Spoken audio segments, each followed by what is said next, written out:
Hello friends, welcome back to this channel. दोस्तों, इस video में हम DHFL के ऊपर बातचीत करेंगे, लेकिन उससे पहले आप लोगों से एक रिक्वेस्ट करना चाहूँगा कि अगर आप चैनल को पहली बार देख रहे हैं, प्लीज़ सब्सक्राइब करके बेल आइकन को हिट कर लीजिए और डीमैट या ट्रेडिंग अकाउंट के लिए डिस्क्रिप्शन बॉक्स में लिंक आपको मिल जाएगा। और आगे बढ़े उससे पहले आप लोगों से माफ़ी मांगना चाहूँगा क्योंकि इतने दिनों से मैं गायब था। इसके पीछे कारण ये था कि थोड़ी मेरी तबीयत ख़राब चल रही थी, जिसकी वजह से मैं बड़ा अनकम्फर्टेबल था वीडियोस के लिए। तो माफ़ी चाहूँगा आप लोगों से और कोशिश करूँगा कि आगे से कोई गैप ना हो। चलिए खैर, अपनी बात करते हैं। दोस्तों, DHFL को लेकर के बहुत सारी खबरें हैं डिस्कस करने को, लेकिन एक जो सबसे पहले खबर आई थी वो मैं आप लोगों से डिस्कस करूंगा और उसके बाद वन बाय वन करके मैं आपको कंसिस्टेंटली इसके ऊपर जो जो अपडेट्स मुझे पता चलेंगे रिसर्च के अकॉर्डिंग मैं आप लोगों को अपडेट करता रहूँगा।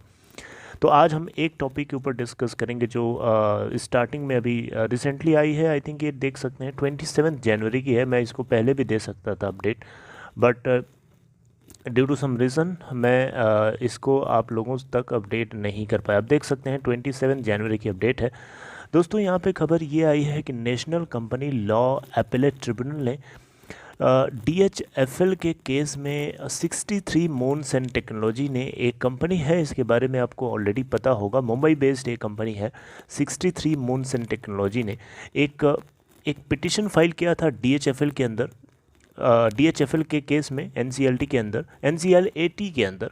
तो NCLAT ने इस केस को सुन लिया है और NCLAT ने जो कमेटी ऑफ क्रेडिटर्स हैं, अब आप क्वेश्चन पूछेंगे कि ये कमेटी ऑफ क्रेडिटर्स क्या होते हैं, राइट।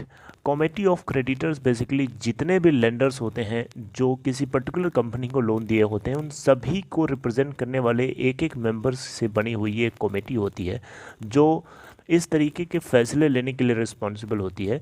जैसे कि कहीं पे रिजोल्यूशन लेना है तो उसके लिए सारे बैंक्स का रिप्रेजेंटेटिव जो होता है कमेटी ऑफ क्रेडिटर्स के माध्यम से ये काम होता है।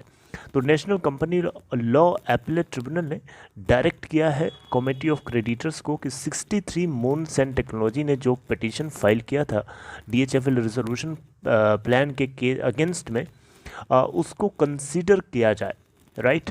कंसीडर इसलिए किया जाए क्योंकि सेक्शन 66 जो है IBC का, इंसॉल्वेंसी एंड बैंकरप्सी कोड का, ये अलाउ करता है कि जो भी रिजोल्यूशन प्लान तैयार हो उससे बेनिफिशियरी जो हैं सारे के सारे क्रेडिटर्स होने चाहिए उस पर्टिकुलर कंपनी के, इस केस में DHFL के केस में। तो दोस्तों, आपको बताना चाहूँगा 63 मून्स एंड टेक्नोलॉजी ने टोटल जो है इसके पास 40 इसके पास जो है, इसने बेसिकली 63 मून्स एंड टेक्नोलॉजी के नॉन कन्वर्टेबल डिबेंचर्स थे, NCDs थे।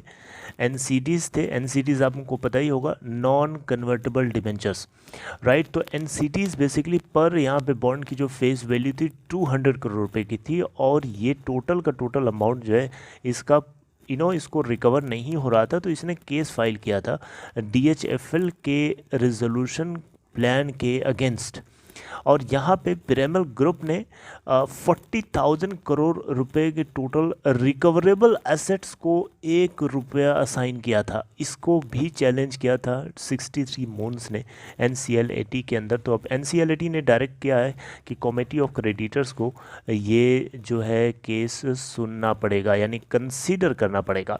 और अगर ऐसा होता है तो डेफिनेटली इससे जितने भी बेनिफिशरीज हैं, यानी जितने भी क्रेडिटर्स हैं, उन सभी को इसका बेनिफिट सीधा सीधा मिलने वाला है। अब यहाँ पे क्रेडिटर्स में सिर्फ बैंक्स नहीं आते हैं, सिर्फ 63 मून्स टेक्नोलॉजी नहीं आती है, बल्कि वो छोटे से छोटे, बड़े से बड़े क्रेडिटर्स जो फिक्स डिपॉजिटर्स थे, इस तरीके के जितने भी, इन सभी के सभी को बेनिफिट हो सकता है अगर ये कंसिडरेशन होता है बिना किसी अल्टरेशन के। जो प्रोविज़न है उसको अल्टरेशन ना किए हुए अगर कमेटी ऑफ क्रेडिटर्स इस केस को सुनते हैं जैसा कि एक्सपेक्टेड है, राइट, तो ऐसा होगा, सब लोगों को यहाँ पे बेनिफिट मिल सकता है। सबसे अच्छी बात यहाँ पे ये है कि इसके बहुत छोटे से छोटे जो डिपॉजिटर्स हैं, लाखों लोग हैं, लाखों डिपॉजिटर्स हैं, उन सभी को यहाँ पे बेनिफिट मिलेगा। देखिए, पिरामल ग्रुप ने सीधे सीधे यहाँ पे लोगों को एक तरीके से देखा जाए तो बेवकूफ़ बनाने का काम किया है। जैसे कि जिसकी जितनी रिकवरेबल एसेट्स है, जितना जिसको मिलना चाहिए उतना ना दे करके थोड़ा थोड़ा थोड़ा थोड़ा एकदम भिखारियों की तरह पैसे बांट करके भुलवाने का काम किया एक तरीके से। लेकिन चैलेंज करने के लिए बाकी लोग तो सामने नहीं आए, लेकिन 63 मून्स टेक्नोलॉजी यही एक ऐसी कंपनी है जिसने national company law appellate tribunal के अंदर जा करके पिरामल ग्रुप के इस पिटिशन के इस रिजोल्यूशन प्लान के अगेंस्ट में चैलेंज किया था, और जिसका फ़ायदा अगर मिलेगा तो सबको मिलेगा। बाकी रही बात जो वादुन फैमिली है, उन्होंने भी चैलेंज किया था एनसीएलटी के अंदर पिरामल ग्रुप के रिजोल्यूशन प्लान के अगेंस्ट में।